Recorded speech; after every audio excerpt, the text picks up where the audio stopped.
Good morning everyone. MS classes में आप सभी का स्वागत है।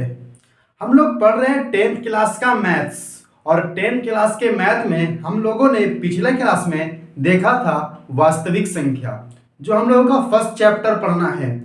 वास्तविक संख्या में परिमेय संख्या और अपरिमेय संख्या। आइए रिवीजन करते हुए और आज से क्लास को लिखाते हुए आगे चलते हैं। तो हम लोगों ने जाना था वास्तविक संख्या दो प्रकार के होते हैं। वास्तविक संख्या जिसको रियल नंबर कहते हैं। वास्तविक संख्या दो प्रकार में कौन कौन आता है? एक को कहते हैं परिमेय संख्या और एक को कहते हैं अपरिमेय संख्या। हम लोगों ने जाना था रेशनल और इरेशनल नंबर, परिमेय संख्या और अपरिमेय संख्या। परिमेय संख्या हमेशा बटा के रूप में होता है। हमने बताया था कि परिमेय संख्या p बटा q के रूप में होता है, लेकिन q का मान कभी भी 0 के बराबर नहीं होना चाहिए। बोलने का मतलब है कि जब भी ये रहेगा तो बटा के रूप में रहेगा। जैसे हम लिख दिए 2, क्या 2 परिमेय संख्या है? तो सोचेंगे कि क्या 2 बटा के रूप में है? तो हाँ, यह बटा के रूप में है, लेकिन दिख नहीं रहा है। किसी भी संख्या के नीचे अगर कुछ नहीं हो तो हमेशा बटा में एक छिपा रहता है लेकिन दिख नहीं रहा है, इसीलिए 2 परिमेय संख्या है। हमने कहा कि 2/3 क्या 2/3 परिमेय संख्या होगा? तो सोचेंगे क्या यह बटा के रूप में आ रहा है? तो हाँ, यह बटा के रूप में आ रहा है और नीचे वाला 0 नहीं होना चाहिए, यानी q का मान 0 के नीचे 0 नहीं होना चाहिए। क्या √5 परिमेय संख्या है? तो नहीं। रूट वाला संख्या परिमेय संख्या तभी होता है जब इसका पूरा मान निकल जाता है। क्या 5 का पूरा मान निकलता है? तो नहीं, 5 का पूरा मान नहीं निकलता है। अगर पूरा मान निकल जाएगा तो परिमेय संख्या, और पूरा मान नहीं निकलेगा तो अपरिमेय संख्या। यानी अपरिमेय संख्या कहाँ होता है? रूट में होता है। क्या √4 परिमेय संख्या होगा? तो हाँ, √4 परिमेय संख्या, और इसी तरह से बहुत सारी संख्याएं मिलती जाएगी। अब देखते हैं अपरिमेय संख्या। अपरिमेय संख्या बोलता है वैसी संख्या जो रूट में हो, रूट के अंदर हो और उसका पूरा मान ना निकले, उसे अपरिमेय संख्या इंग्लिश में इरेशनल नंबर कहते हैं। तो अपरिमेय संख्या जब भी होगा तो रूट के अंदर होगा। जैसे हम बोला √1, बताइए √1 का पूरा वर्गमूल निकलता है? तो हाँ, √1 का पूरा वर्गमूल 1 निकल जाता है, इसीलिए √1 अपरिमेय नहीं बल्कि क्या हो जाएगा? परिमेय संख्या। क्या √2 परिमेय होगा? √2 परिमेय होगा तो हम लोग सोचेंगे √2 के बारे में। क्या 2 का पूरा वर्गमूल निकलता है? तो 2 का पूरा वर्गमूल नहीं निकलता है, इसीलिए √2, √3, √5 ... ये सभी अपरिमेय संख्या है। तो आप लोग लिखिए वास्तविक संख्या, लिख के डैश दीजिए। वास्तविक संख्या लिखिए। परिमेय संख्या और अपरिमेय संख्या के समुच्चय को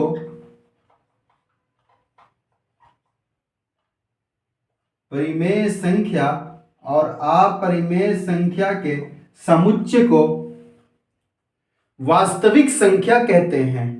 परिमेय संख्या और अपरिमेय संख्या के समुच्चय को वास्तविक संख्या कहते हैं। परिमेय संख्या और अपरिमेय संख्या के समुच्चय को वास्तविक संख्या कहते हैं। वास्तविक संख्या दो प्रकार के होते हैं। वास्तविक संख्या दो प्रकार के होते हैं, एक को कहते हैं परिमेय संख्या और एक को कहते हैं अपरिमेय संख्या। तो लिखिए पहला नंबर परिमेय संख्या, और परिमेय संख्या लिख के डैश दीजिए। परिमेय संख्या, इसको इंग्लिश में कहते हैं रेशनल नंबर। परिमेय संख्या लिखिएगा, वैसी संख्या जो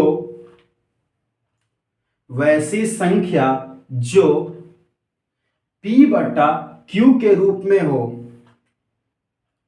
वैसी संख्या जो P बटा Q के रूप में हो।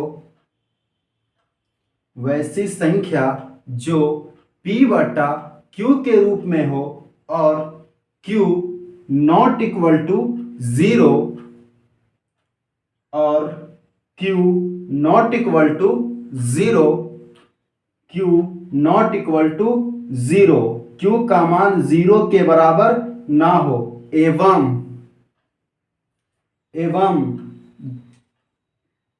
P एंड Q, P और Q का मसा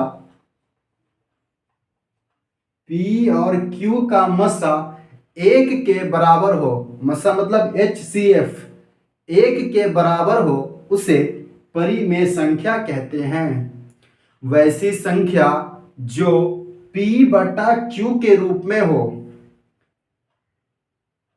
और Q not equal to 0, Q का मान 0 के बराबर, यानी नीचे में 0 नहीं होना चाहिए, Q का मान 0 के बराबर ना हो,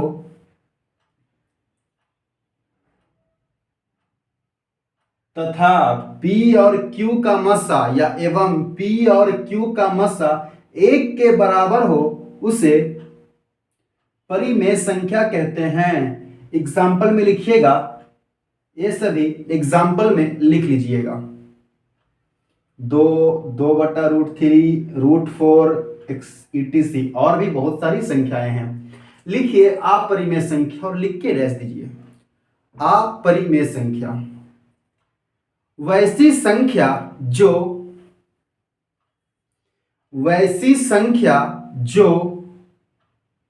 रूट के अंदर हो। रूट को हिंदी में मूल कहते हैं, आप लोग मूल भी लिख सकते हैं। वैसी संख्या जो मूल के अंदर हो और उसका, वैसी संख्या जो मूल के अंदर हो, मूल को इंग्लिश में कहते हैं रूट। वैसी संख्या जो मूल के अंदर हो और उसका पूरा मान ना निकले। वैसी संख्या जो मूल के अंदर हो और उसका पूरा मान ना निकले, उसे अपरिमेय संख्या कहते हैं। उसे अपरिमेय संख्या कहते हैं। उसे अपरिमेय संख्या कहते हैं। वैसी संख्या जो मूल में हो और उसका पूरा मान ना निकले, उसे अपरिमेय संख्या कहते हैं।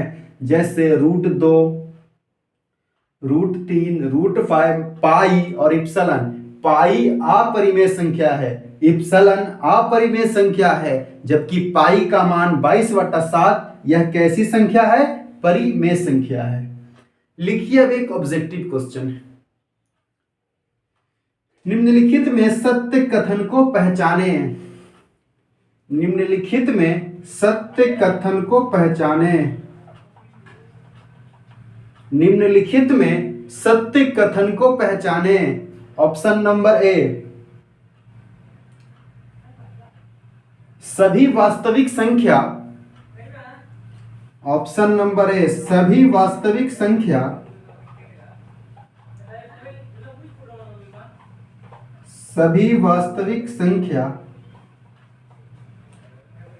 परिमेय संख्या है। सभी वास्तविक संख्या परिमेय संख्या है। ऑप्शन नंबर बी, सभी वास्तविक संख्या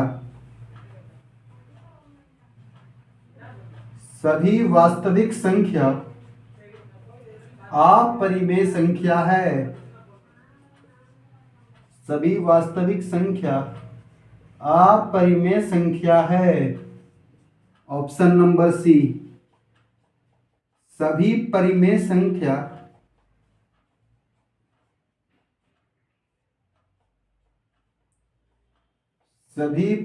संख्या वास्तविक संख्या है।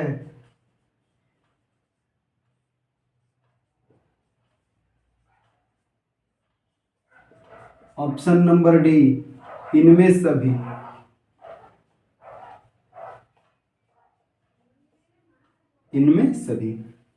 पहला क्वेश्चन दिया ऑब्जेक्टिव, मेन आपका सीखते कितना है उससे आप उस पर कितना पकड़ अच्छा बना रहे हैं, यानी अंडरस्टैंड कितना हो रहा है। हमने केवल इतना पढ़ा है और क्वेश्चन हमने पूछा कि निम्नलिखित में कौन सा कथन सत्य है। ऑप्शन नंबर ए, सभी वास्तविक संख्या परिमेय संख्या है। ऑप्शन नंबर बी, सभी वास्तविक संख्या अपरिमेय संख्या है। ऑप्शन नंबर सी, सभी परिमेय संख्या वास्तविक संख्या है। और ऑप्शन नंबर डी, इनमें सभी। आइए चर्चा करते हैं। सभी वास्तविक संख्या यानी बोल रहा है कि जितना भी वास्तविक संख्या है वो सभी परिमेय संख्या है। बताइए यह कथन सत्य है या असत्य है। तो लोग सोचेंगे कि सभी वास्तविक संख्या क्या परिमेय है, तो नहीं, सभी वास्तविक संख्या परिमेय नहीं है, कुछ अपरिमेय भी है। यानी वास्तविक संख्या में कुछ परिमेय है और कुछ अपरिमेय है, इसीलिए यह तो नहीं होगा। सभी वास्तविक संख्या परिमेय नहीं है, कुछ अपरिमेय भी है, लेकिन कह रहा है सभी वास्तविक संख्या परिमेय संख्या। तो लोगों ने नहीं, सभी वास्तविक संख्या परिमेय, कुछ परिमेय है और कुछ अपरिमेय। अगला, सभी वास्तविक संख्या अपरिमेय है। अब कह रहा है कि सभी वास्तविक संख्या अपरिमेय है। क्या सभी वास्तविक संख्या अपरिमेय है? नहीं, कुछ परिमेय भी है, तो यह भी गलत।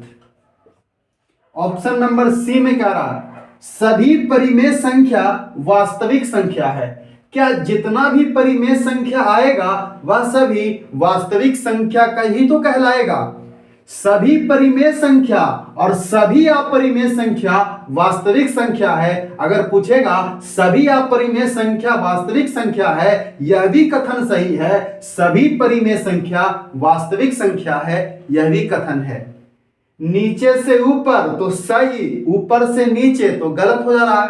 यानी वास्तविक संख्या दो प्रकार के होते हैं, परिमेय संख्या और अपरिमेय संख्या, इसीलिए इसका ऑप्शन नंबर सी बिल्कुल सही है। अगर इसमें जगह पर लिखता सभी अपरिमेय संख्या वास्तविक संख्या है, तब भी वो सही हो जाता। या सभी परिमेय और अपरिमेय संख्या वास्तविक संख्या कहलाता है, तब भी वो सही होता। सभी परिमेय और सभी अपरिमेय को ही मिला देंगे तो क्या बन जाता है? वास्तविक संख्या। अगला नंबर क्वेश्चन लिखिए, निम्नलिखित में पाई का मान है। निम्नलिखित में पाई का मान है। निम्नलिखित में पाई का मान है।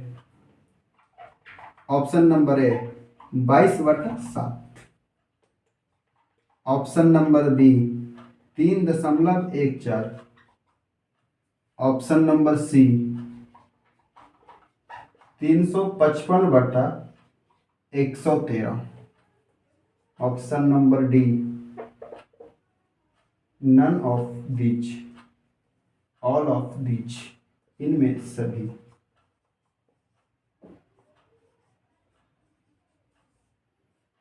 क्वेश्चन है निम्नलिखित में पाई का मान है। Option number A 22/7। Option number B 3.14। Option number C 355/113। Option number D इनमें से सभी। हम लोग जानते हैं कि पाई का मान 22/7 होता है। सुनिएगा, पाई का मान 22/7 होता है। जब इसको हल कीजिएगा तो आएगा 3.14। इसको भी हल कीजिएगा तो आएगा 3.14। इसीलिए पाई का मान सभी होगा। क्या पाई का मान एग्जैक्ट इतना होता है? तो नहीं, वो और दशमलव के रूप में आगे लगभग होता है। पाई का मान लगभग 22/7, लगभग 3.14, लगभग इतना होता है। अगर एग्जैक्ट हम बात करते हैं तो क्या सभी परिमेय संख्या है, जबकि पाई एक अपरिमेय संख्या है, तो परिमेय संख्या को अपरिमेय संख्या के रूप में लगभग में हम लोगों ने व्यक्त किया है। अगला नंबर क्वेश्चन लिखिएगा। सीखने के बाद आप कितना क्वेश्चन सोच पा रहे हैं और सही कर पा रहे हैं, वही आपके बौद्धिक विकास में सहायक होगा, आपको बौद्धिक विकास करेगा, यानी आपको सोचने की शक्ति बढ़ा देगा। अगला नंबर लिखिएगा क्वेश्चन, निम्नलिखित में पाई के लिए सत्य कथन है, पाई के लिए सत्य कथन है। ऑप्शन नंबर ए, वृत्त की परिधि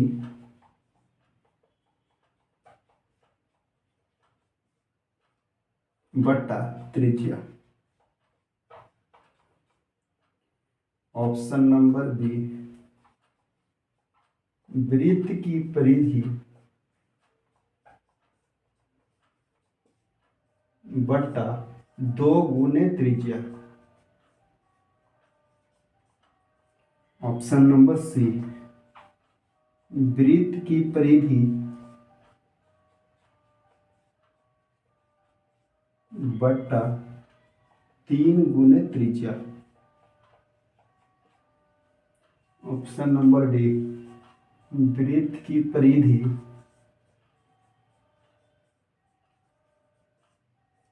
बटा 4 गुने त्रिज्या।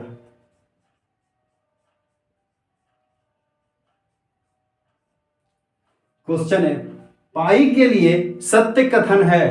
ऑप्शन नंबर ए, वृत्त की परिधि बटा त्रिज्या। ऑप्शन नंबर बी, वृत्त की परिधि बटा 2 गुने त्रिज्या। ऑप्शन नंबर सी, वृत्त की परिधि बटा 3 गुने त्रिज्या।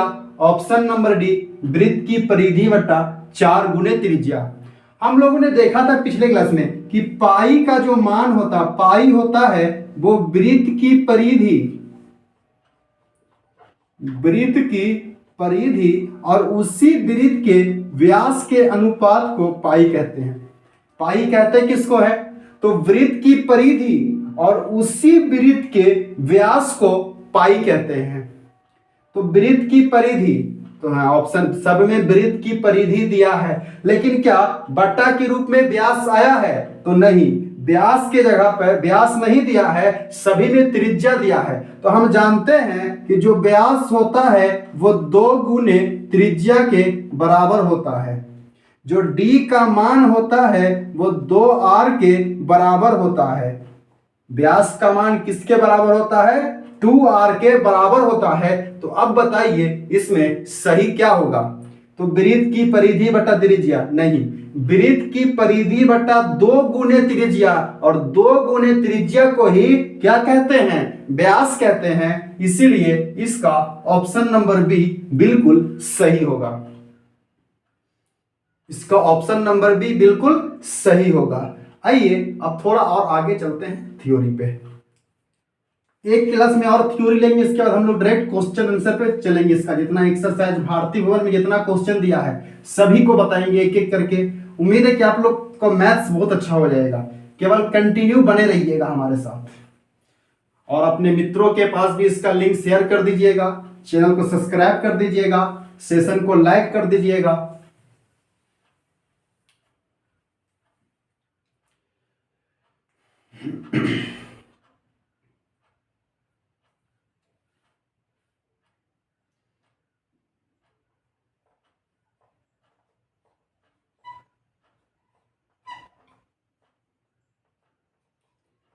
हमने ऊपर कुछ संख्या लिखा है 1/2, 1/3, 1/4, 1/5। इसी तरह से हम और लिख सकते हैं 1/6। कह रहा है कि 1 में 2 से भागा दीजिए, 1 में 2 से भागा दीजिए। तो हम लोगों ने भाग सीखा है, तो भागा कैसे देंगे, 2 का पहाड़ा कितना बार पढ़े कि 1 आ जाए, 2 इकाई 2, यानी एक बार पढ़ने में 2 आ रहा है, यानी 0 बार पढ़ेंगे। भाग लगाने का नियम है, या तो उसके पास जाएंगे या उससे पहले रुक जाएंगे, उससे ज्यादा कभी नहीं जा सकते हैं। 2 का पहाड़ा 0 बार पढ़ेंगे तो 0 आएगा, 1 में से 0 गया 1, अब यहाँ दशमलव लगा सकते हैं। एक बार दशमलव लिख दिए तो अब हर स्टेप में एक जीरो लिख सकते हैं। दशमलव लिख दिए तो अब हर स्टेप में एक जीरो लिख सकते हैं, यानी इसका मान 0.5 आएगा। अगर हम इसी तरह इसको हल करेंगे, एक में भागा देंगे 3 से, 0 बार में लगेगा 1 दशमलव। जैसे ही यहां दशमलव लिख दिए तो हर स्टेप में अब एक जीरो लिख सकते हैं, तब जीरो लिख देंगे। 3 तिहाई 9, 10 में से 9 गया 1। अब दशमलव लिखा हुआ है तो हम जीरो लिख सकते हैं बार बार, लेकिन कितना जीरो? एक जीरो। भागा में एक जीरो, और जब इसका हम लोग निकालेंगे वर्गमूल तो 2 जीरो लिखते हैं। अभी हम लोग भागा का बात करते हैं। 3 तिहाई 9, 1 दशमलव लिख चुके हैं। हम हर स्टेप में एक जीरो लिखने के लिए स्वतंत्र हैं। तो आपको नहीं लग रहा है कि ये 3 3 3 3 कहां तक आएगा? इसका अंत नहीं होगा, यानी अनंत बार 3 आएगा। तो 0.333 डॉट डॉट डॉट डॉट।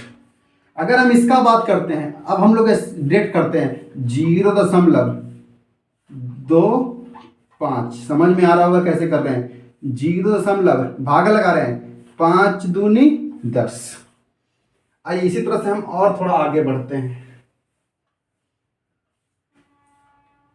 अगर हम बात करते हैं 1/6, 1/6, 1/7, 1/8, 1/9, 1/10। तो इसको हम लिख सकते हैं 0.166666 डॉट डॉट डॉट। 7 को लिख सकते हैं 0.1757 dot dot dot dot dot dot dot आता जाएगा। अगर हम 1/8 को लिखेंगे, 1 में 7 से, इसी तरह 1/8 को लिखेंगे तो आएगा 0.125। अगर इसको दशमलव में बदलेंगे तो आएगा 0.1111 डॉट डॉट डॉट डॉट। हम डॉट डॉट क्यों लिख रहे हैं? क्योंकि यह रुक नहीं रहा है, 1 आता जा रहा है। अगर हम 1/10 को लिखेंगे तो 0.1 आएगा। आइए अब इस पर विचार करते हैं। हमने देखा यह सभी कैसी संख्या है? परिमेय संख्या है, P/Q के रूप में हो, P/Q के रूप में है, और परिमेय संख्या है। और परिमेय संख्या का जब हम दशमलव में बदल रहे हैं तो 2 चीज आ रहा है। या तो यह शांत हो जाता है, यह तो या रुक जाता है। रुक गया मतलब शांत हो जाता है, या अशांत हो जाता है। दो ये चीज है, या तो रुक जा रहा है या तो नहीं रुक रहा है। हम लोग देख रहे हैं कहां रुक रहा है, तो यहां रुक गया है। इसके अलावा यहां रुक रहा है, यहां रुक रहा है, और यहां रुक गया है, और यहां रुक गया है। क्यों रुक गया है इस पर पहले विचार करते हैं। इसके नीचे वाला को देखिए, 2 है। अगर हम 4 को लिख दें, 2 गुना 2 5 है। 6 को लिख सकते हैं 2 गुना 3। 8 को लिख सकते हैं 2 गुना 2। 9 को लिख सकते हैं 3 गुना 3, और 10 को 2 गुना 5। सुनिएगा, हम लोग देख रहे हैं कि जब परिमेय संख्या को दशमलव के रूप में बदल रहे हैं तो यह शांत और अशांत दोनों आ रहा है। यह शांत भी आ रहा है और अशांत भी आ रहा है, यानी परिमेय संख्या का दशमलव प्रसार शांत और अशांत दोनों होता है। शांत और अशांत दोनों होता है। शांत कब होता है? जब इसका हम हर में देख रहे हैं कि 2 आ जाए, गुणनखंड करने पर हर में 2 आ जाए, या 5 आ जाए, या दोनों आ जाए। हर का गुणनखंड कर रहे हैं। हर मतलब किसका? Q का। हर का मतलब क्या है? Q का। जब Q का गुणनखंड कर रहे हैं तो 2 के पावर m गुना 5 के पावर n का रूप का अगर आ गया और q का गुणनखंड कर रहे हैं, जब 2 के पावर m गुने 5 के पावर n के रूप का नहीं आ रहा है, दो ही कंडीशन हो रहा है, या तो हर में 2 और 5 या 2 और 5 या तो केवल 2 केवल 5 या दोनों आ जाए, या इसके अलावा कुछ नहीं, केवल 2 केवल 5 या दोनों आ जाए, तो उसका दशमलव प्रसार शांत होता है। जब 2 और 5 के अलावा कुछ और आ जाए, यहां 2 आया है लेकिन उसके अलावा 3 भी आ गया, 2 के अलावा 2 और 5 के अलावा कुछ भी आएगा, तब वो क्या कहलाएगा, अशांत। यानी शांत होने के लिए q का मान 2 के पावर m गुने 5 के पावर n रूप का आ जाएगा, और q का मान 2 के पावर m गुने 5 के पावर n रूप का नहीं आएगा। अगर इस रूप का आएगा तो यह शांत कहलाएगा, अगर इस रूप का आएगा तो यह अशांत कहलाएगा। कहने का मतलब है जब हर का हम लोग गुणनखंड करेंगे और गुणनखंड में 2 और 5 के अलावा कुछ और दिखने लगे, 2 और 5 के अलावा कुछ और दिखेगा, तो वो अशांत होगा। केवल 2 केवल 5 या 2 और 5 दोनों आएगा, तब वह शांत होगा। आइए अशांत को लिखने का तरीका हम बता रहे हैं। 0 दशमलव, इसमें जो रिपीट करता है उस पर रैकरिंग का चिन्ह लगाते हैं। रैकरिंग का चिन्ह या तो ऐसे लगाते हैं या डॉट देके लगाते हैं, यानी इसका भी मतलब यही होता है। जहां जहां जैसे हमको इसको लिखना है तो इसको कैसे लिखेंगे, 0.16। अब आपको बताना है कि रैकरिंग 1 पर लगेगा कि 6 पर लगेगा कि दोनों पर लगेगा।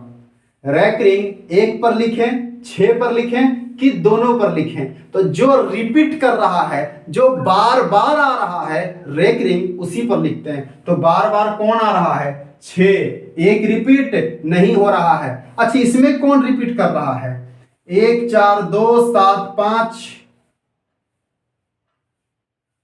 एक इसका थोड़ा देख लीजिएगा निकाल के, 7 वाले का 1 4 2 एक बार निकाल लेते हैं, 1 भागा 7, 7 0 0 1 दशमलव 0, 7 इकाई 7 3 0, 7 चौके 28